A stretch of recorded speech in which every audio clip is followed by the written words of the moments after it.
고린도후서 7장 1절 말씀입니다. 우리 한 절 말씀이니까요. 우리 같이 읽도록 할까요? 고린도후서 7장 1절입니다. 시작. 그런즉 사랑하는 자들아, 이 약속을 가진 우리는 하나님을 두려워하는 가운데서 거룩함을 온전히 이루어 육과 영의 온갖 더러운 것에서 자신을 깨끗하게 하자. 아멘. 오늘 본문에서 나오는 이야기 가운데 또 성경에서 많은 부분에서 하나님을 두려워하라, 하나님을 경외하라는 말씀이 있어요. 이 단어는 하나님을 섬기는 예와 관련해서 구약 성경에만 300번 이상이 나올 만한 단어입니다. 사도 바울은 대다수가 이방 출신인 고린도 교회 성도들에게 이 본문을 말했을 때 하나님을 두려워하는 가운데라는 말을 설명해야 할 필요는 없었습니다. 그러나 슬프게도요, 오늘날 하나님을 두려워하는 이 본질적인 신앙의 감정은 잊혀진 것처럼 느껴지고 있을 정도입니다. 하나님을 두려워하는 것, 오직 자기의 하나님을 아는 자만이 가질 수 있고 참으로 겸손한 자만이 가지는 신앙의 감정이지요. 하나님을 경외한다는 말은 구약 성경에서 하나님을 믿는다라는 의미와 일맥상통하는 내용입니다. 하나님을 경외하는 것은 신앙과 삶의 근본이라고 성경에서 수차례 교훈하고 있지요. 여기에 지금 그 몇 구절을 제가 좀 올려놨는데 특별히 잠언서에 참 많이 나오지요. 여호와를 경외하는 것이 지식의 근본이거늘 여호와를 경외하는 것이 지혜의 근본이요 여호와를 경외하는 것은 생명의 셈이니. 우리 전도서는 같이 한번 읽어볼까요? 하나님을 경외하고 그의 명령들을 지킬지어다. 이것이 모든 사람의 본분이니라. 몇 가지 말씀들만 보더라도 하나님을 두려워하지 않는 신앙은 참된 신앙이 아닌 거지요. 그러면 여기서 우리는 신앙이란 무엇인가라는 그 근본적인 질문을 할 필요가 있겠지요. 오늘날 많은 사람은 신앙은 예수 믿고 구원받는 것이다 라고 단순하게 이야기합니다. 또 그렇게 이해를 해요. 틀린 말은 아니지요. 하지만 문제는 그 주체가 누구한테 있습니까? 나한테 있다는 것이 좀 그래요. 거기에는 하나님의 존재가 정확하게 드러나지 않는다는 것이요. 내가 예수 믿고 구원받는다는 것 가운데 내가 중심이 되어 있는 경우가 굉장히 많습니다. 내가 예수 믿고 그 믿음이라는 나의 주도적 행위를 통해서 내가 구원을 받는 것입니다 라는 얘기지요. 여기에는 나를 구원하신 하나님이 어떤 분이신지, 그리고 나의 구원을 위해서 어떤 일을 하나님이 행하셨는지 전혀 등장하지 않아요. 그리고 내가 그 하나님과는 어떤 관계를 맺게 되는지도 나오지 않지요. 내가 하나님과 맺은 그 새로운 관계가 내 삶에 어떤 근본적인 변화를 가져오는지에 대한 것도 전혀 등장하지 않습니다. 문제는 말만 없는 것이 아니라요, 신앙 자체가 이와 같이 하나님과 맺는 관계의 측면에서 이해되지도 않고 설명되지도 않는다라는 거예요. 주님께서 신앙을 영생이란 관점으로 설명하신 부분이 있습니다. 그것이 요한복음 17장 3절에 나오지요. 영생은 곧 유일하신 참 하나님과 그가 보내신 자 예수 그리스도를 뭐하는 것이다? 아는 것이니라 라는 거지요. 또 주님은 주님 자신을 먹고 마시는 것으로 신앙을 설명하기도 하셨습니다. 그게 요한복음 6장에 나오는데 예수께서 이르시되 내가 진실로 진실로 너희에게 이르노니 인자의 살을 먹지 아니하고 인자의 피를 마시지 아니하면 너희 속에 생명이 없느니라. 내 살을 내 살을 먹고 내 피를 마시는 자는 영생을 가졌고 마지막 날에 내가 그를 다시 살리니니 내 살은 참된 양식이요 내 피는 참된 은료로다. 지금 어떤 것을 우리가 떠올릴 수 있어요? 이 말씀을 통해서 우리가 떠올릴 수 있는 건 뭘 떠올릴 수 있어요? 성찬식을 떠올릴 수 있지요. 성찬식에 대한 부분들을 지금 예수님께서 풀어서 설명해주고 있는 거예요. 마지막 두 절 같이 읽어볼까요? 내 살을 먹고 내 피를 마시는 자는 내 안에 거하고 나도 그의 안에 거하나니. 자, 신앙은 이와 같이 관계로 설명이 될 수 있습니다.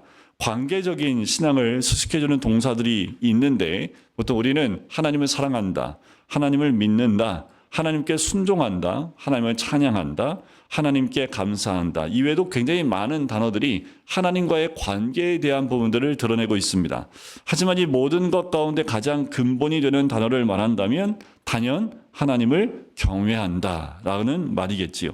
자, 경외한다라는 그 말, 성경에서 독립적으로 사용되기도 하지만 많은 경우에 신앙적인 권면이나 명령들과 함께 나타나면서 그 모든 신앙 행위들을 행하는 마음의 상태 그리고 자세로 요구되는 것이 경외한다라는 그 표현이 나옵니다. 가령 오늘 본문이 그래요. 사도 바울은 단순히 하나님을 두려워하라고 말씀하는 것이 아닙니다.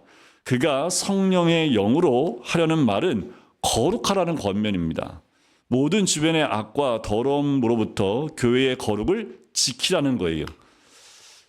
이 고린도서 7장 1절 말씀이 결론인데 원래는 6장 14절부터 쭉 연결해서 나오는 것 가운데 교회의 거룩함을 지키라는 말씀의 결론이 오늘 본문의 말씀인 거지요. 그런즉 사랑하는 자들아 이 약속을 가진 우리는 하나님을 두려워하는 가운데 거룩함을 온전히 이루어라는 거지요.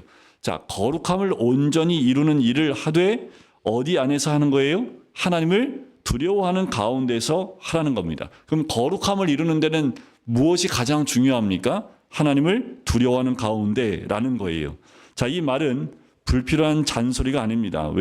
당연히 아니지요. 왜냐하면 두려움은 하나님을 공경하는 두려움이고 이것은 신자의 모든 행위에 동기가 되고요. 성화에 있어서도 동기요, 동력이 됩니다. 그래서 하나님을 두려워하는 것이 굉장히 중요합니다.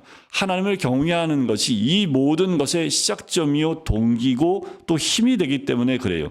사도가 이 말을 쓰는 것은 우리의 성화의 삶조차도 하나님을 두려워하는 가운데서 행해지지 않는다면 헛되다고 말할 정도입니다. 특별히 여러분들 바리새인들 한번 생각해 보시면 이게 왜 헛된지를 알 수 있어요. 그들은 자신들의 거룩과 정결을 지키기 위해서 얼마나 노력한 사람인지 알아요. 예수님도 인정할 정도입니다. 하지만 그들이 결여된 것이 하나 있지요. 그게 무엇일까요? 하나님을 두려워하는 것이었습니다. 어떤 분들은 바리새인들처럼만이라도 하면 라는 반문할 수 있겠지만 그러나 주님은 바리새인에 대해서 평가할 때 뭐라고 하시냐면 바리새인은 돈을 좋아한다. 과부의 가산을 삼키며 외식으로 길게 기도하는 자들이다. 그러니까 외식하는 자들로 또 진정한 모습을 그들의 모습을 폭로하고 있는 것을 봐요. 그들의 경건과 하나님의 경외함은 위선이었다라고 예수님이 직접 말씀하고 있지요. 하나님 경외함 없는 경건, 하나님을 경외함이 없는 거룩은 헛된 것이다라는 거예요. 바리새인이 그랬어요. 바리새인들이 거룩과 또 경건함을 추구하고 있었지만 그들 안에는 하나님을 경외하거나 두려워하는 마음이 없었다라는 거지요. 성경이 하나님 경외함을 근본이라는 말로 설명한 것을 우리는 정확하게 주목해 봐야 합니다. 하나님 경외함이 신앙의 시작이에요. 우리의 신앙의 시작은 하나님을 경외하는 데서부터 시작을 해요. 경외함이 없다면 시작도 되지 않은 거예요. 여러분들 신앙을 시작하셨습니까? 여러분들 우리의 신앙은 시작됐습니까? 우리가 신앙이 시작됐다는 얘기는 뭐예요? 하나님을 경외하고 있다라는 거예요. 아브라함도 언제 가서야 네가 나를 경외한다고 하나님이 인정하십니까? 이삭을 제물로 바칠 때에야 이제야 네가 비로소 나를 경외한 줄 내가 알겠다. 이 하나님의 경외함이 얼마나 중요한지 우리 하나님은 아브라함을 통해서도 우리에게 말씀해주고 있는 거지요. 신앙을 가지고 살아가는 신도들의 모든 삶과 행위를 지배하는 신앙 감정, 그것이 바로 하나님을 두려워하는 그 두려움이어야 된다라는 거지요. 사도 베드로도 이렇게 얘기해요. 너희의 나그네로 있을 때를 두려움으로 지내라 라고 얘기를 합니다. 하나님을 두려움으로 섬기라고 말씀을 하지요. 나그네는 우리의 신앙의 모습이지요. 우리가 이 땅에서 나그네 삶을 살 때 중요한 게 뭐예요?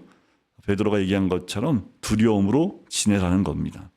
하나님을 두려워하는 것은 모든 면에서 그 사람의 삶과 행위에서 나타나게 되고요. 또 나타나야 된다라는 겁니다. 우리가 신앙생활을 하면서 하나님을 두려워하지 않는다면, 하나님을 경외하지 않는다면 그것은 진정한 신앙의 모습으로 나갈 수 없다라는 거지요. 에베소서 5장 21절에 사도 바울이 얘기하지요. 그리스도를 경외함으로 피차 복종하라. 이것은 교회의 원리이기도 합니다. 어떻게 복종하라고요? 그리스도를 경외함으로 서로 피차 복종하라 하면서 그 다음에 이어지는 메시지가 뭐냐면 아내들이여 자기 남편에게 복종하기를 죽게 하듯 하라라고 합니다. 아내가 남편에게 복종할 수 있어요? 그것은 그리스도를 경외함으로만 가능하기 때문에 대전제로 그리스도를 경외함으로 피차 복종하라 라는 대전제 아래에서 아내에게 남편의 복종하기를 그렇게 이야기하고 있는 겁니다. 사도 베드로도 말씀을 합니다. 아내들아 이와 같이 자기 남편에게 순종하라. 이는 혹 말씀을 순종하지 않는 자라도 말로 말미암지 않고 그 아내의 행실로 말미암아 구원을 받게 하려 함이니 너희의 두려워하며 정결한 행실을 봄이라. 여기서도 두려워하며라는 말씀을 쓰고 있지요. 부모에 대한 공경이나 또는 정부의 권위자들에 대한 것도 마찬가지의 원리로 적용이 됩니다. 하나님을 두려워하는 것은 신앙과 삶의 시작이요 근본인 거지요. 그만큼 우리가 신앙을 가지고 있다고 한다면 하나님을 두려운 마음이 우리 가운데 있어야 된다는 겁니다. 이와 같이 신앙의 본질이 하나님을 경외하는 것이라면 하나님을 경외함이 빠진 모든 신앙 교육은 그 내용이 없는 껍데기에 불과하다라는 거예요. 이게 자칫 이렇게 들릴 수 있어요. 권위주의를 너무 세는 거 아니냐. 근데 요새는 너무 권위를 안 세우기 때문에 권위가 무시되다 보니까 하나님의 권위 자체도 그렇게 우리 신앙생활 가운데 무시되는 경향이 있지 않나라는 생각이 들어요. 제가 어렸을 때 교회에서 여러분들 청년 때 그 교회에서 어디 기타를 쳐요 예배 시간에? 무슨 드럼 치려면 이제 중고등부나 청년부도 눈치 봐가면서 그 장로님 장로님 때 꼬실라이제이션하고 장로님 우리 청년들은 젊기 때문에 우리 악기를 좀 써야 돼요. 그래서 간절히 바라서 80년대 통과된 게 기타 하나, 피아노하고 기타로 찬양 인도를 했었고 조금 더 가다가 슬쩍 드럼 하나 들어오고 슬쩍 들어오다가 이제 신디 들어오고 피아노 빠지고 신디 2대로 하고 어느 보니까 베이스 기타 들어오고 전자 기타 들어오고 이렇게 된 거지요. 그런데 우리도 삶 가운데 보면 과거에는 이렇게 뭐 하나 하려고 하더라도 왜 어른들이 야 안 돼. 그 안 된다고 할 때 뭐라고 얘기하면서 안 된다고 얘기합니까? 불경스럽다는 거죠. 그때는 젊은이들이 그게 참 불만이었습니다. 저도 그때 젊은이였으니까 저도 불만이었습니다. 왜냐하면 저도 찬양 인도를 했기 때문에 드럼 하나만 있으면 참 좋겠는데 드럼 하나 치는데 예배 시간에 어딜 기도할 때나 하는 북 치는 걸 어디 예배 시간에 북을 치고 있냐고 그때는 그것이 너무 권위적인 어떤 그것으로 여겨졌기 때문에 그래도 순종하면서 갔지만 이제 수련회나 이런 데 가면 이제 다 오픈이 되죠. 그냥 수련회 때는 그냥 다 악기 갖다 놓고 같이 찬양하고 했던 기억이 납니다. 그런데 지금은 모든 게 다 풀려났긴 했지만 과거에는 그렇게 우리가 어느 것 하나 할 때 경건하지 않은 모습과 그렇지 않은 것을 우리가 나누기도 했지만 지금은 너무 그게 없는 것 아닌가라는 생각이 들어요. 신앙교육에서 하나님을 두려워하는 그 마음이 또 두려워하는 그 신앙의 모습들이 교육되지 않고 있는 것 아닌가라는 생각이 들어요. 공의의 하나님은 빠져 있고 우리를 너무나 사랑하셔서 독생자를 보내시고 우리의 죄를 용서하시기 위해서 또 우리 죄를 해결하시기 위해서 예수님이 십자가에 죽으시는 놀라운 사랑만 얘기하지 우리가 죄를 짓고 난 다음에 하나님의 공의가 임하는 것이 얼마나 두렵고 떨리는 것인지 그것이 하나님의 존전 앞에 갔을 때 얼마나 무섭고 두려운 것인지를 우리가 배우지를 못한다라는 거지요. 자, 성경에 보면 신명기 4장 10절에 신앙교육에 대한 하나님의 말씀이 중요한 말씀이 있습니다. 내가 호렙산에서 내 하나님 여호와 앞에 섰던 날에 여호와께서 내게 이르시기를 나에게 백성을 모으라. 자, 그 다음을 같이 한번 읽어볼까요? 시작. 내가 그들에게 내 말을 들려주어 그들이 세상에 사는 날 동안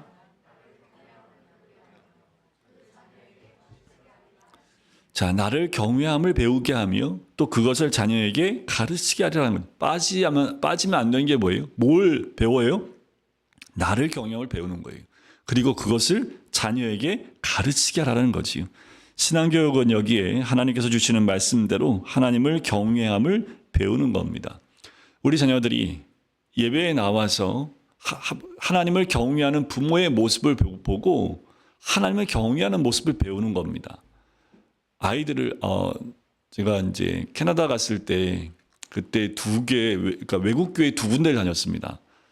낮에는 포멀한 교회, 거기는요 정말 그때 제가 입을 수 있었던 최고의 격식 있는 옷 마이 하나 입고 갔는데 정말 우리 인호 정도 되는 아이들이요 넥타이 하고요 양복 입고 딱 와요. 그리고 여자애들은요 검은색 롱, 꼬마아이들 정말 이나 같은 아이들도요 어른하고 똑같이 네 검은색으로 쫙 치마 이 발목까지 오는 정말 그 교회 갔는데 근데 예배는 되게 자연스럽게 예배하는데 네 그런 데 한 대 갔고요. 또 한 군데는 이 체육관을 빌려서 하는 교회인데 거기는 목사님이 반바지 입고 반팔 입고 올라가서 설교합니다.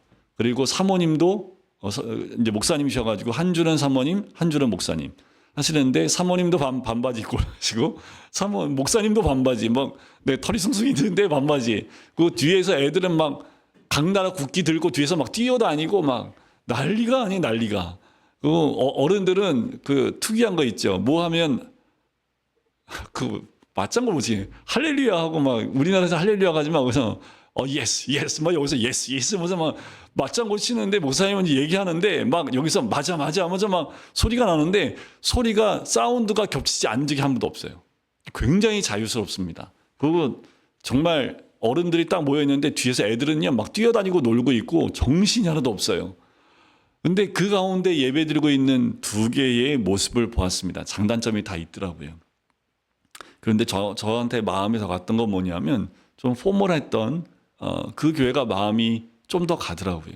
어떻게 온 가족이 할아버지부터 정말 3, 4살밖에 안 되는 그 아이까지 앉아서 예배 드리는데 애들이 움직이지 않아요. 그래서 제가 제대로 도대체 어떻게 교육받았길래 저렇게 움직이지 않고 부모하고 엄마 옆에 앉아서요 같이 예배를 드리고 있어요.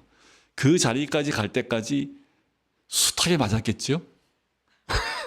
떠들면 데리고 나가서 진짜로 네 떠들면 밖으로 데리고 나가서요 굉장히 엄하게 딱 하고요 그리고 다시 데리고 들어와요. 또 앉혀요. 또 떠들잖아요. 다시 데리고 나가요. 반복적으로 계속 그걸 하더라고요. 근데 이제 이게 교육상 좋고 나쁘고를 떠나서 하나님을 경외하는 부모의 그 모습을 자녀에게 가르치는 거지요. 그래서 하나님을 두려움으로 섬기는 것, 두려움으로 예배하는 것을 가르치는 거지요. 그렇다고 하나님을 너무 두려운 마음으로 아이들이 그렇게 배워서 하나님을 너무 무서운 분으로 여기게 될까요? 저는 또 그렇다고 보지는 않습니다. 신앙교육은 첫 번째로 우리가 배워야 될 게 하나님을 두려워하고 경외하는 겁니다. 저도 믿지 않는 가정에서 태어나서 교회를 중학교 때부터 초등학교 5학년 때부터 다녔기 시작했기 때문에 하나님을 두려움으로 섬기고 배운다라는 것을 잘 몰랐습니다. 배울 길도 없었고 저는 전도사님한테 직접 여쭤보고 또 답을 듣고 이렇게 하면서 신앙을 키워나갔기 때문에 가정에서 하나님을 두려워하는 신앙교육에 대해서는 잘 알지를 못해요.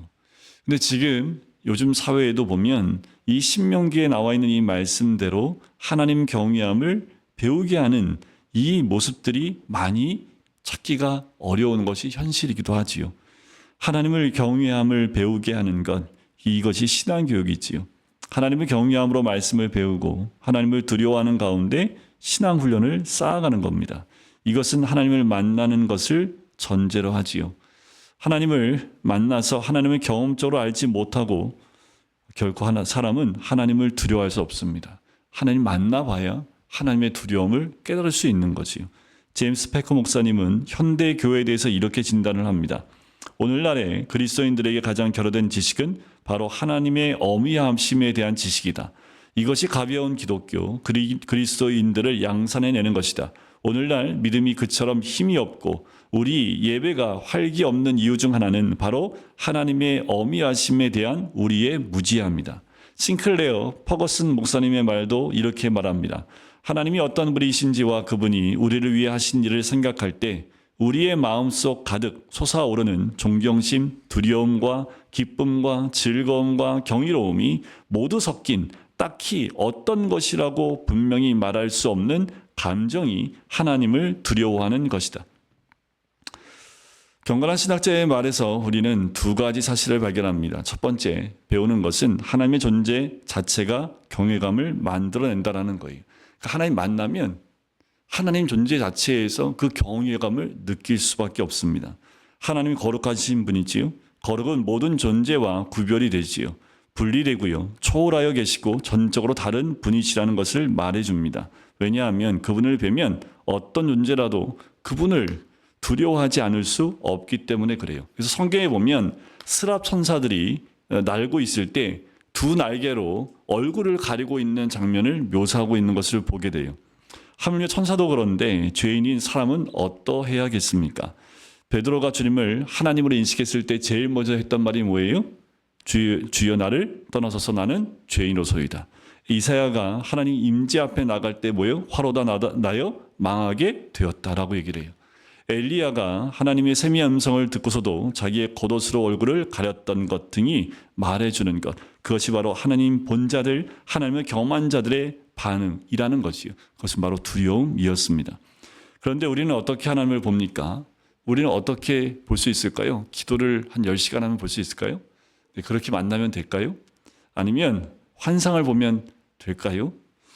오늘 말씀을 한번 보면 알 수 있는데 고린도서 3장 18절에 보면 우리가 다 수건을 벗은 얼굴로 거울을 보는 것 같이 주의 영광을 보매 그와 같은 형상으로 변하여 영광에서 영광에 이르니 곧 주의 영으로 말미암음이니라. 우리는 복음의 말씀을 통해서 하나님의 영광을 보는 거지요. 말씀 안에서 하나님은 당신 자신을 계시하십니다. 지금도 마찬가지예요.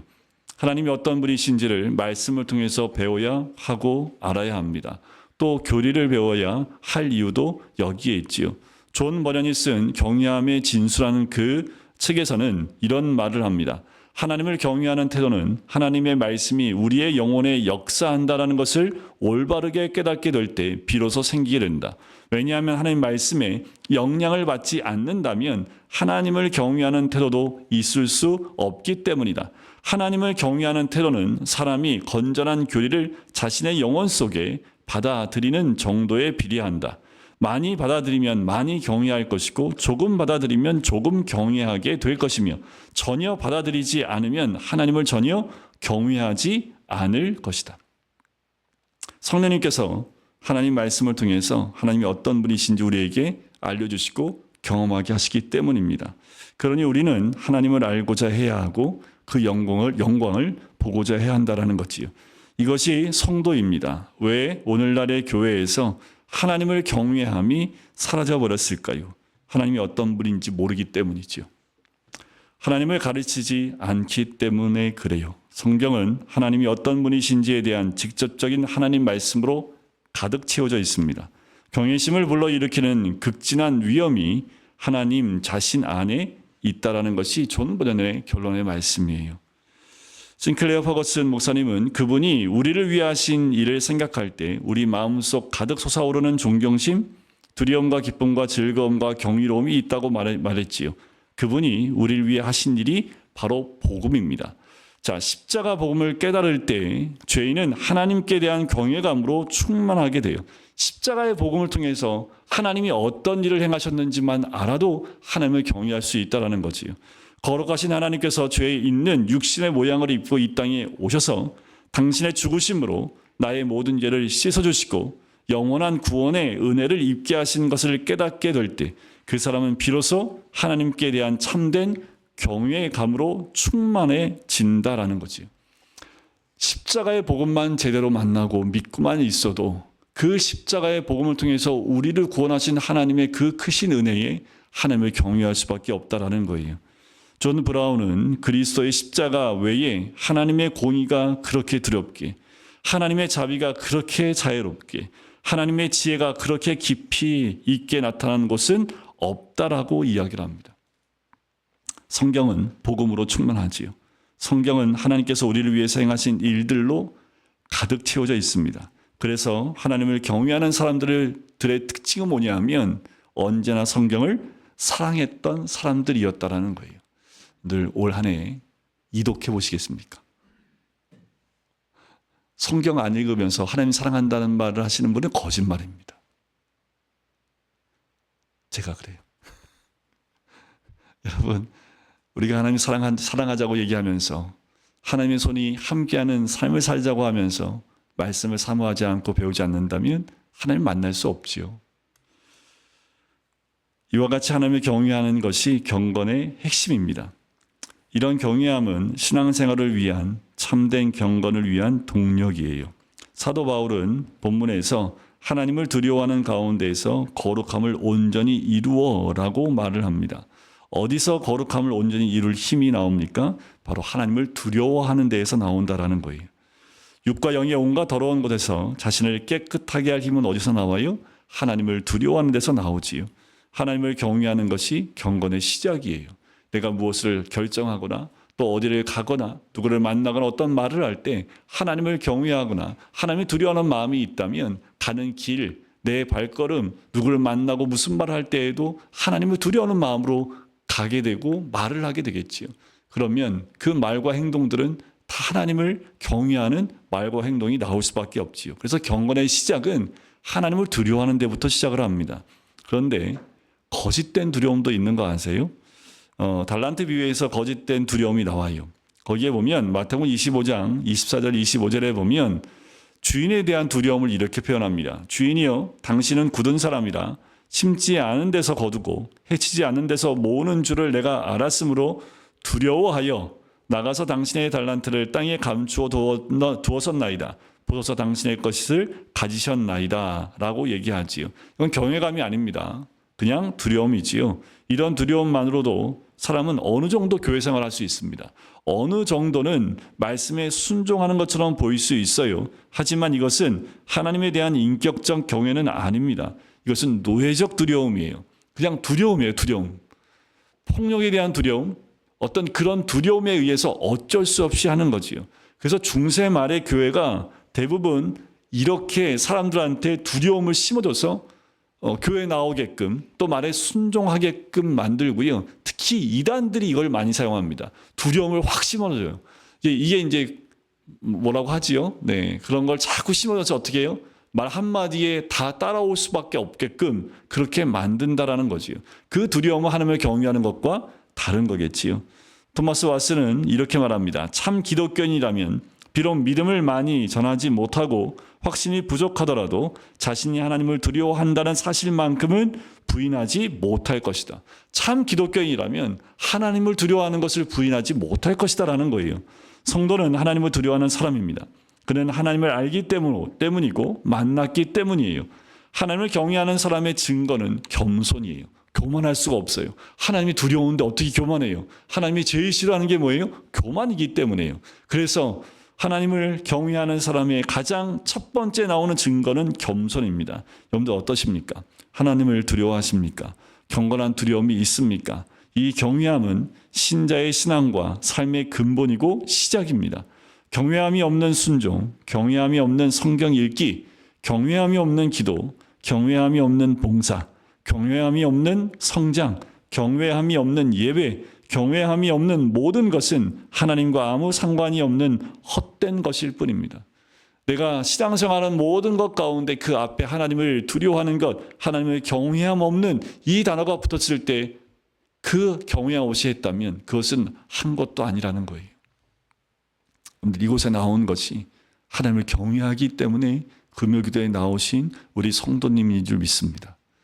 하나님을 경외하기 때문에 새벽을 깨우신 줄 믿습니다. 하나님을 경외하기 때문에 주를 찬양하는 줄 믿습니다. 조금씩이요. 우리가 몰랐다면 하나님이 어떤 분인지를 알고자 하는 간절한 마음이 우리 가운데 있을 때 하나님이 어떤 분인지 알고 그 앞에 엎드릴 수 있는 우리일 줄 믿습니다. 여러분, 나답과 아비의 문제 아시지요? 또 아나니아와 삽비라의 문제도 우리가 다 알고 있습니다. 이 두 사건만 봐도 하나님을 두려움으로 섬기지 않은 사람이 누가 있습니까? 다른 불을 들였다가 바로 불에 의해서 다 죽임을 당했고 아나니아와 삽비라는 헌금을 드리는데 진실함으로 드리지 못해서 그냥 거기서 죽었잖아요. 이거 하나만으로도 여러분들 이 자리에서 누가 죽어야지 두렵습니까? 성경에 이미 우리에게 많이 말씀을 해주고 있잖아요. 주님 앞에 나올 때 진실함으로 하나님을 경외함으로 나오지 않을 때에 그 두려움, 우리 자신 한번 돌아봐야 합니다. 나는 하나님에 대해 약간이라도 경외심을 느껴본 적이 있는가? 느끼고 있는가? 하나님을 경외하는 나의 태도는 하나님을 엄격한 주인처럼 생각하는 노예적인 두려움은 아닌가? 나는 경망스러울 만치 하나님을 마치 친구처럼 생각하고 마땅히 드려야 할 공경심을 갖추지 못하고 있지는 않은가? 나는 혹시 하나님 아버지의 징계를 가볍게 여기고 죄를 지어도 괜찮겠지라고 생각하며 살지는 않는가? 자기 점검이 필요합니다. 우리는 자신의 신앙이 더 성장하도록 하기 위하여 무엇을 합니까? 우리는 하나님께 대한 우리의 사랑이 더 깊어지도록 하기 위해서 무엇을 합니까? 우리는 하나님을 경외함이 깊어지기 위해서 무엇을 합니까? 경외함이 없이 행해지는 모든 것은 헛되다고 이야기하는데 하나님을 경외하지 않는 인생이 행하는 모든 노력과 성공은 모래성일 뿐임에도 불구하고 하나님 말씀 속에서 하나님의 영광을 보게 될 때 우리는 하나님을 경외하는 그 심정으로 충만하게 되고 이것이 우리를 주와 같은 영광스러운 형상으로 변화시키고 또 변화시킵니다. 올 한 해 하나님의 손이 함께할 때 하나님을 경외하는 그 모든 우리의 내적, 우리의 신앙의 감정들이 그것이 하나님을 경외하는 그 마음이 함께할 때 기도도, 찬양도, 예배도, 헌금도 또 주님 앞에 나와 봉사하는 것도 다 다르게 될 것입니다. 그 모든 것들이 우리를 거룩하고 경건하게 만들어가요. 그 시작점은 하나님을 경외함에 있습니다. 제임스 패커는 이렇게 얘기해요. 우리는 하나님의 어미하심을 묵상하는 가운데 그 내용들을 우리 마음에 새겨 넣음으로써 새로운 힘을 지니게 되는 것을 발견할 때까지 여호와를 앙망해야 한다. 이것이 참된 묵상이요 묵상의 능력이다. 존 버녀는 이렇게 얘기합니다. 하나님의 말씀이 감명을 주고 그 감명이 믿음을 만들어내며 그 믿음이 경외심을 도출한다. 시편에도 이런 비슷한 말씀이 있습니다. 우리 한번 같이 고백하고 함께 기도할 텐데요. 시편 86편 11절 말씀입니다. 우리 이 말씀을 같이 읽으면서 우리가 결단했으면 좋겠습니다. 같이 읽겠습니다. 시작. 여호와여 주의 도를 내게 가르치소서. 내가 주의 진리에 행하오리니 일심으로 주의 이름을 경외하게 하소서. 올 한 해 우리 안에 회복되어야 될 우리 신앙의 감정이 있다면 하나님을 경외하고 두려워하는 겁니다. 그러면 죄의 자리에도 갈 수 없고요. 우리가 말을 할 때에도 봉사할 때나 누구를 만날 때에도 더 겸손히 또 주님이 기뻐하지 않는 자리에는 가지 않는 그리고 신앙의 자리에 믿음의 자리에 거룩이라는 단어 가운데 더 가까이 나가는 올 한 해가 될 줄 믿습니다.